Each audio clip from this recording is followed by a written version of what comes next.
Gentlemen, let's go ahead and get started. Jim, how are you, sir? Good to see you. You too. Matt's going to come around and push him back a little bit so we can see each other.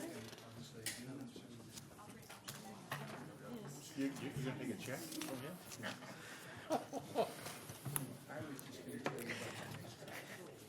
Ladies and gentlemen, good evening and welcome to the regularly scheduled meeting of the Board of Directors of Sacramento Metropolitan Fire District for Thursday, February 12, 2015. We'll start this meeting with a pledge to the flag, and I'd ask Director Jones if she would lead us. Most certainly.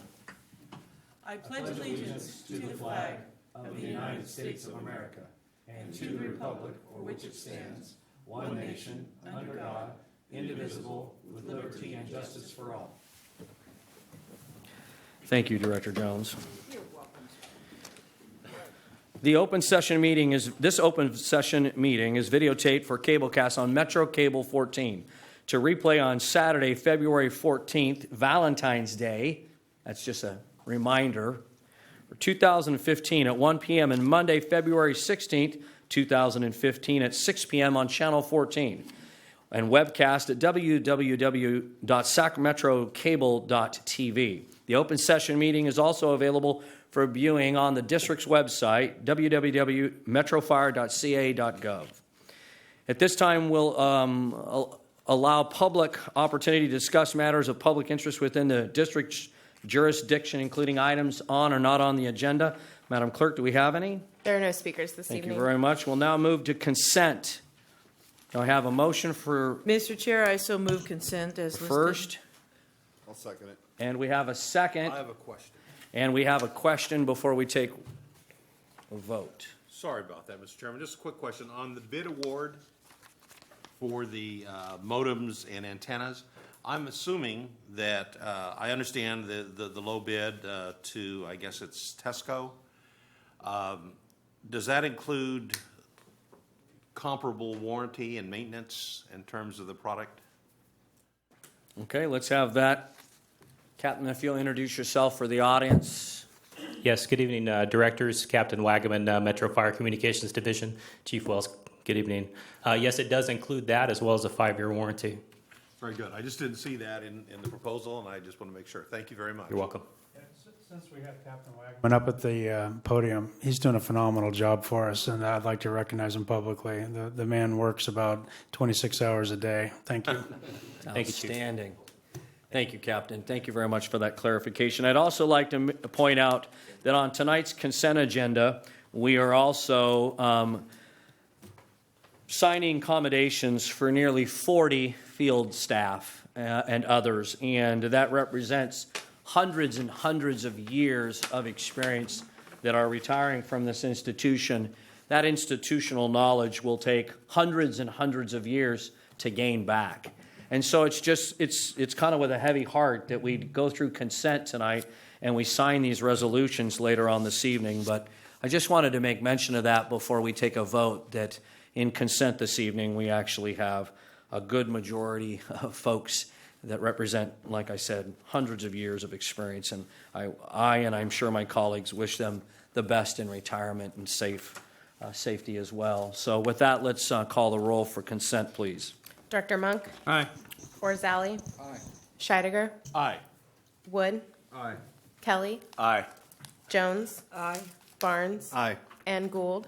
Aye. Motion passes. Thank you very much. We'll move on now to presentation items. We have a wonderful presentation item this evening, at least in this director's eyes. Apparently, Director Scheidegger is not so inclined to agree. Oh, wow. The sighing is super loud. And I'm sure it's out of love and respect, right? I'm sure it is. So with that, we'd like to have Chief Wells come to the podium, and Director Randy Orzali will be receiving his 5 years of service pin this evening.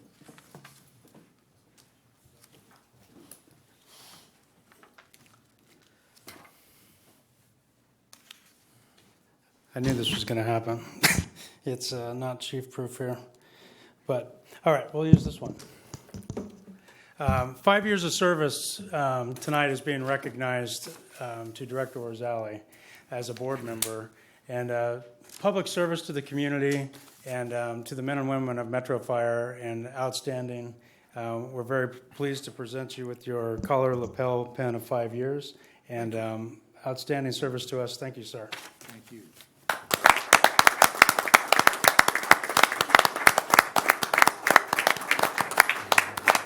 I agree.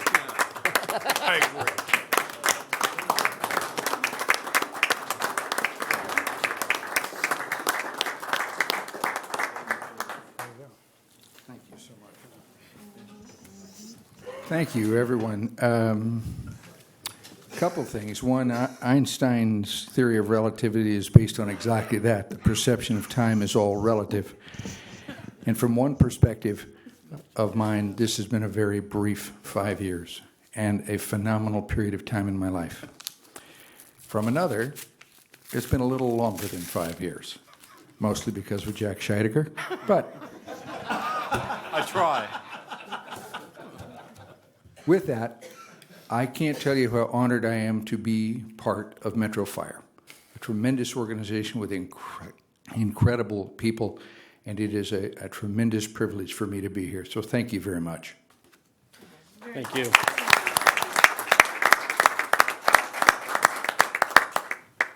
Director Arzali, on behalf of the board, it's our pleasure to work with you alongside you every day. We'll move now on to action items for this meeting. We'll start off with action item number 1, Sac Metro Fire District Sphere of Influence Amendment Withdrawal. Mr. Davis, you please approach.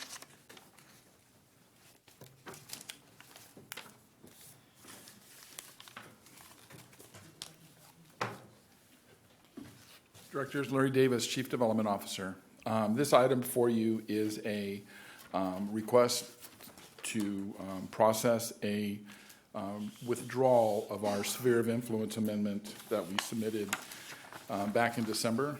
So in November of 2013, the board gave direction to go forward with a municipal services review and a sphere of influence amendment for the Natomas Fire Protection District area. We went forward with that process and submitted on December 4th of last year. And there was a 30-day public comment period. We started to receive, comments and, do our due diligence. And at the end of that period, we considered the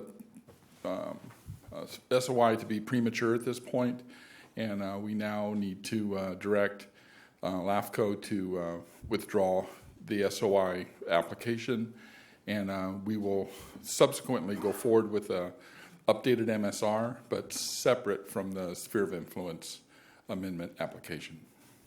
Thank you. Any questions from the board? I'll entertain a motion. Mr. Chair, I move withdrawal of the SOIA. I'll second that. We have a first and a second on action item number 1. Madam Clerk, please call the roll. Director Monk, Aye. Orzali, Aye. Scheidegger, Aye. Wood, Aye. Kelly, Aye. Jones, Aye. Barnes, Aye. and Gould. Aye. Motion passes. Thank you very much. Thank you, Mr. Davis. Next item up is action item number 2, nominated candidate for CSDA's Board of Directors, Clerk Piniella.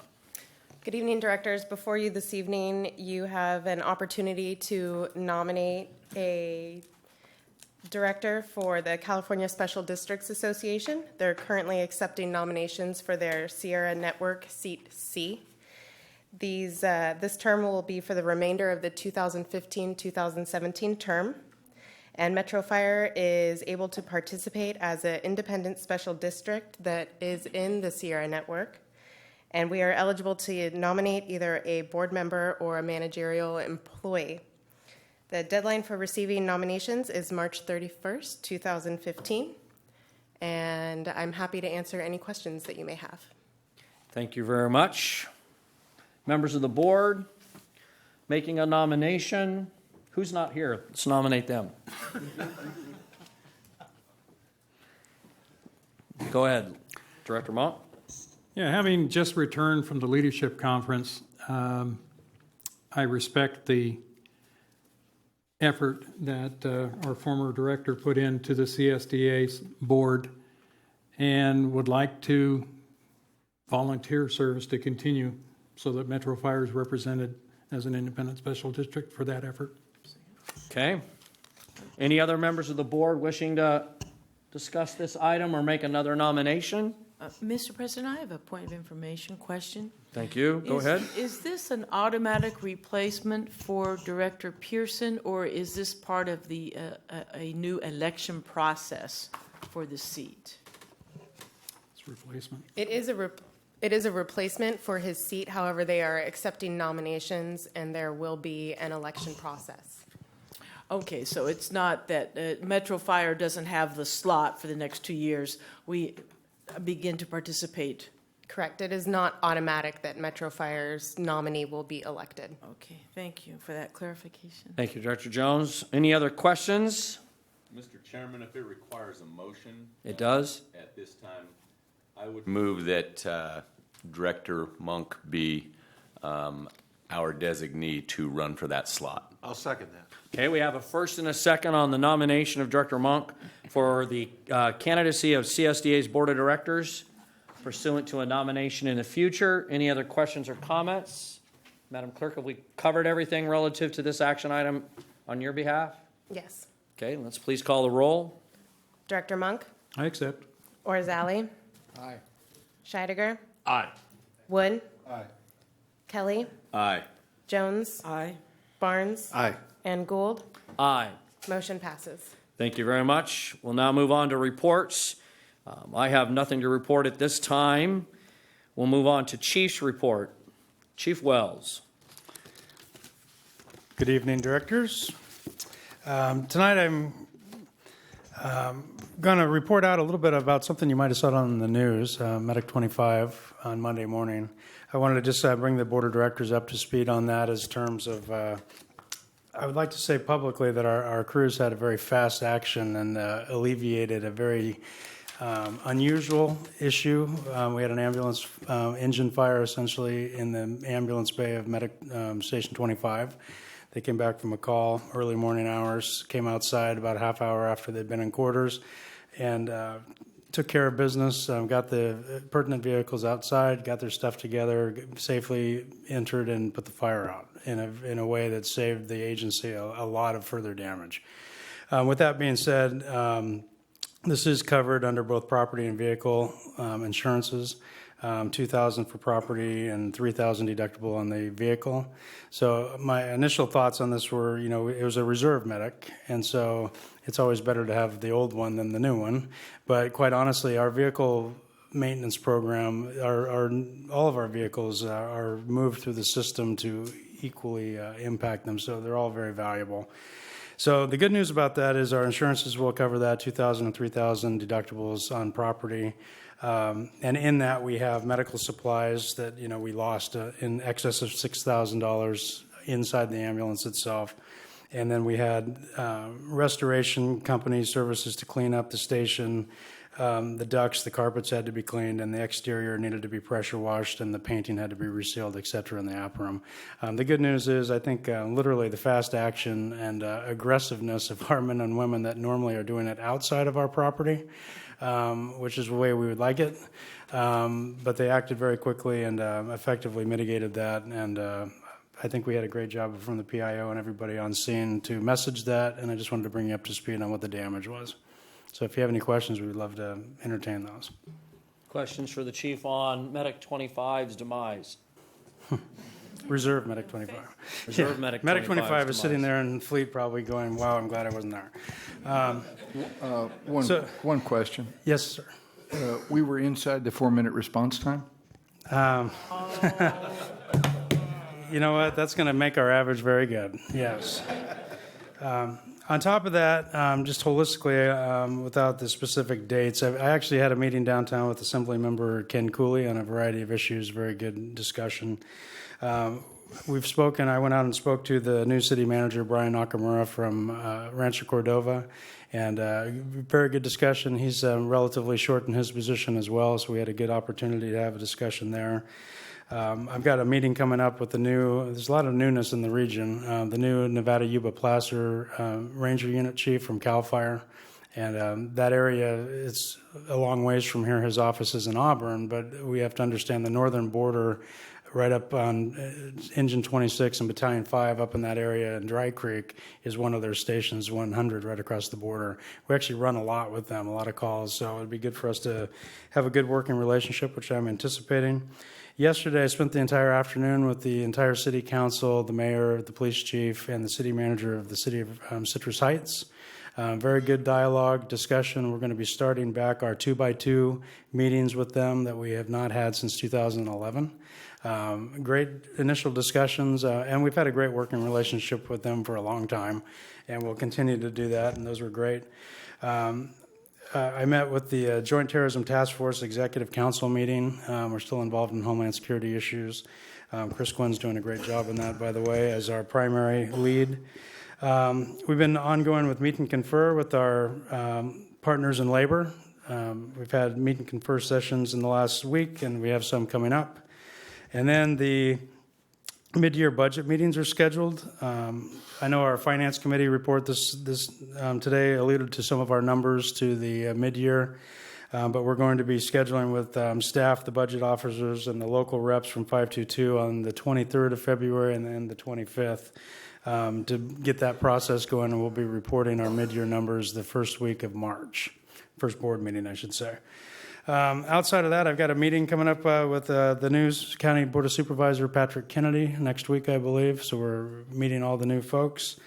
And then, of course, probably the most important meeting that we have scheduled coming up is our own internal meetings that I'm calling them town hall meetings, but they're going to be scheduled. We have 4 of them scheduled this year. I've alluded to those before. February 18th, I believe, at Station 106. We're going to bring in companies that are on duty, volunteers, of course. We're not going to force anybody to come. And we're going to have some good dialogue with the senior team and our troops to get the communication firsthand. We're going to record that so that people can watch it if they can't make it. And those will be coming ongoing over the course of the year. Very excited about a promotion ceremony on the 24th of February coming up. That's going to be at 5:30 in this room. We have 24 individuals that will be celebrating their promotions. And then the academy graduation will be the 6th of March for the Single Role Academy 15-1, and that'll be at the Citrus Heights Community Center at 6 p.m. Those are always great opportunities for us to welcome our new folks out onto the line. Brenda Briggs is here with a boot for the Fill the Boot drive. That's coming up formally this weekend. I will be out being a traffic cone at Sunrise Mall from 9 to 10 on Sunrise and Greenback on Saturday morning with the annual Chiefs Challenge. I have it on good authority that we are going to do very, very well, and it's a great cause, the Firefighters Pacific Burn Institute. That is really our burn center. This agency for years has been very dedicated to that. We will continue to be. Unfortunately, our own members have been in that unit, and it's world-renowned, and it's right in our backyard, so it's a great project. I'd like to acknowledge Fire Inspector Donna Clay. She retired on the 1st of February, and she had 27 years of service. And we also had a longtime firefighter, tremendous asset that we've lost, Lindy Thomas, 27 years of service on the same day, on the 1st of February. So we have a very long list of resolution tonight honoring last year's. This year, you're going to see a very similar number. I think to shout out to everybody what that really means is that our workforce is brand new, a lot of them, young, eager, hardworking folks, but we have a big void to fill in experience. I don't believe that you can train and effectively replace experience with training, but we're going to get close because that's a passion of ours. I'd like to say that we don't have any other outstanding events to necessarily discuss other than did we talk about the law enforcement Guns and Hoses game? Yes. Let's do. Yeah. Whoa. So that was a very successful event, of course, a lot of good charities, and the best team won. So we're happy with that. What was the score, Chief? You know what? That's a great question. Director Barnes, do you remember what the score was? I know we had 7.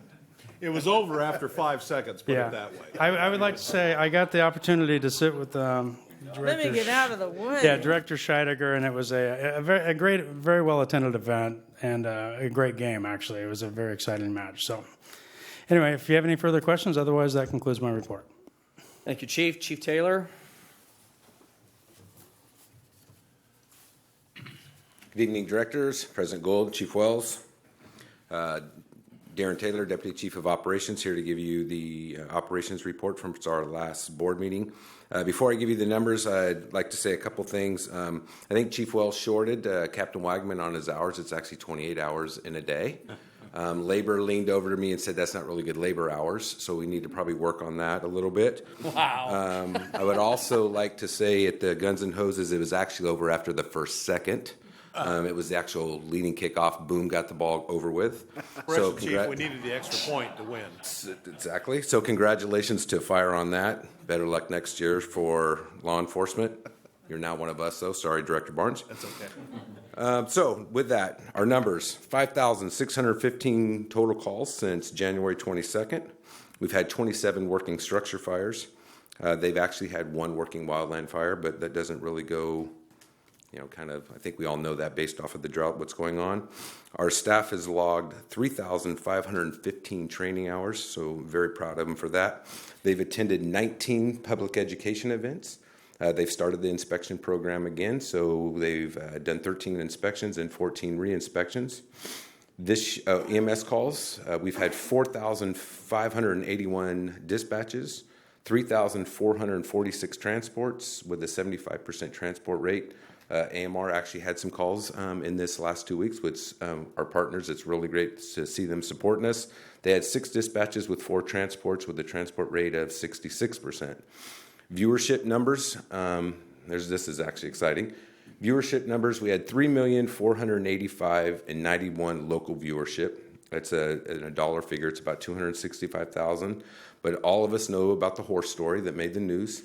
It actually went to 10 countries that Captain Item is aware of, including, I won't even go into the list of them. It was a lot of countries. So, Michelle, thank you for always doing such a great job and putting us out there for everybody to see.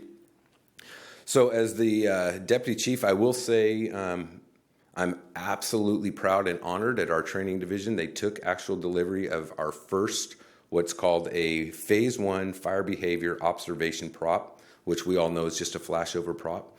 It got placed at Station 52. The crews actually exercised it today, and they're actually going through the process of going through the classes and learning the fire behavior. And for, like Chief Wells said, for all of our newer folks that we have, they haven't had the opportunity to go through, go into structure fires and stuff like that. They're getting this now here during regular work hours instead of only in the academy. So very proud of the training division, all of them, and Chief Savage for making that happen. I think it was Director Orzali, you talked about the times for the response times for Station 25. It was actually 0 seconds. They called it in and arrived at the same time, so great for them. I'm very proud of them for that. That helps our times. And that ends my report, unless you have any questions. Questions for Chief Taylor? Thank you very much. Everybody have a great night. Moving on, Council Lavra, any comments or reports? No report. Thank you very much. Local 522.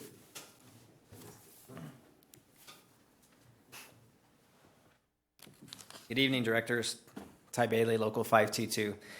Just to dovetail what Chief Wells has stated earlier, we had our meet and confer meetings, and what we're working on is what we were dealing with last year, and I think that the progress we made this week was overwhelmingly positive, and we're extremely excited with the direction that we're going. We met with EMS and Human Resources. Part of the single role paramedic program and implementation is we want to meet quarterly. We weren't able to, but recently we have 2 shift reps. And just so you're aware, we met with EMS, HR. There were 16 items that they wanted to look and change moving forward. We narrowed it down to about 5 that we think are doable at mid-year. So you may see more of that coming from Human Resources, from Chief Holbrook and his administrative staff. A lot of it deals with not monetary, but more working conditions and trying to make that program more smoothly, I would say. Let it go smoothly with EMS 24 day-to-day operations. On Wednesday, myself, President Rice, he's going to kill me for that, met with Lou Stone at CPF. One of the issues we've been working with Chief Johnson is wall time at the hospitals, and I know I've had conversations with each of you. It's not just in this Sacramento region, but it's happening throughout the state. But we're going to be looking for support from Chief Wells, as well as other chiefs in this area and or Cal chiefs, to do a 60-day study, so that we can put together a plan moving forward to try to cut those wall times down. We brought up how we've had wall times up to 4 hours, where in Southern California, believe it or not, they're literally in the hospital from 8 a.m. till 5 p.m. at times. So it's not just here in the region, it's all over the state. It's something that we need to look at, not only for public safety, but for the safety of our own personnel, as well as our paramedics and EMTs being stuck at the hospital treating patients in the hallway.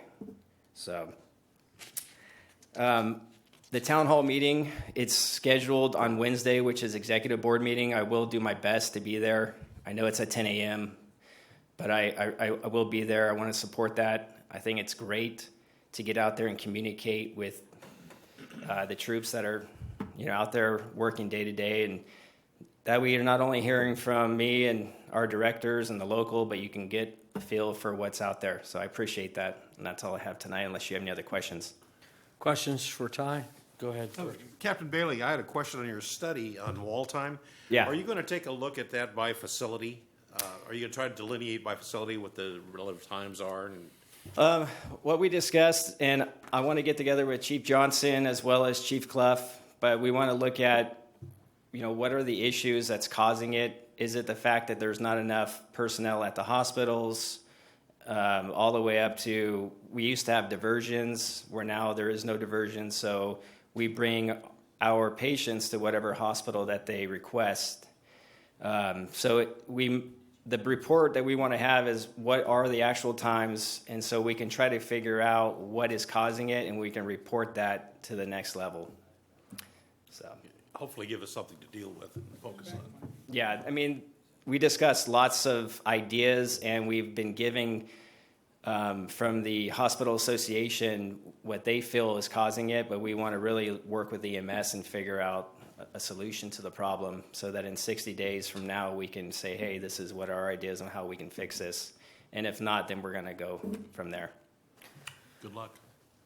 Ty, will you just for a second just quickly explain what you mean by wall time? I think Sure. the viewers might not quite get what you're talking about. Absolutely. So at Metro Fire, we have medics, rescue ambulance that transport patients to the hospital. When they arrive, what's happening is, because they aren't able to move the patient from our gurneys to a hospital bed, they're being left in the hallway with our paramedics actually continuing treatment. And we can't just leave the patient there. For one, there's no bed, but we need our gurneys to run more calls. So what we're trying to figure out is what's the solution to get our medics back in service. So they can run the next Yes. 911 call and be on time. Yes. The problem that we're having right now is, even if they are able to get a bed and run another call, they're going to come back to that hospital possibly and just be in the back of the line again. It's just it's not working out, and it's not only not good working conditions, but you got to look at the public safety, and what's best for the patients. Right. Okay. Thank you. Any other questions? One other. Go ahead. This is a significant issue in that it turns into a lot of ramifications over time. And is this only regional, or is it California-wide or nationwide? I don't know I couldn't answer that question nationally, but I can tell you that throughout the state of California, it is happening all over. It's not just here in the local region. Thank you. Yep, you're welcome. Thank you, Captain. Thank you. Right, moving on. No report for the executive committee this evening. We'll move on to CommCenter JPA. I don't see Chief Holbrook here. His esteemed colleagues, no report? I have no report for him. He's extremely ill. Under the weather, yeah. All right, we'll move on. California Fire and Rescue Training JPA Director Kelly. The JPA has not met since I last reported out. We will meet on February 19th at Tech Center Drive. Thank you very much. Director Jones, Finance Committee. Thank you, Mr. President. Thank you, Mr. President. The Finance Committee met here in Chambers tonight, and one point of interest that came up is that CFO Ken Compo stated that in the next 30 days they will be looking for a way to get a better return on our $16 million pension bond money that we're holding. It's so it would be nice to get something bigger than 0.01%. So we'll see if we can increase that. And keep your fingers crossed, report back in 30 days. Our next meeting, March 12th, 5 p.m. here in these quarters, and they will be the meeting will be chaired by Director Gary Monk. And if he's unable to make it, then our new Vice Chair, Ted Woods, will lead the meeting. Did you know that? Yeah. Okay, yeah, stunned. All right, thank you very much, Director Jones. I believe that Director Scheidegger should report out on policy. Well, thank you, Mr. President.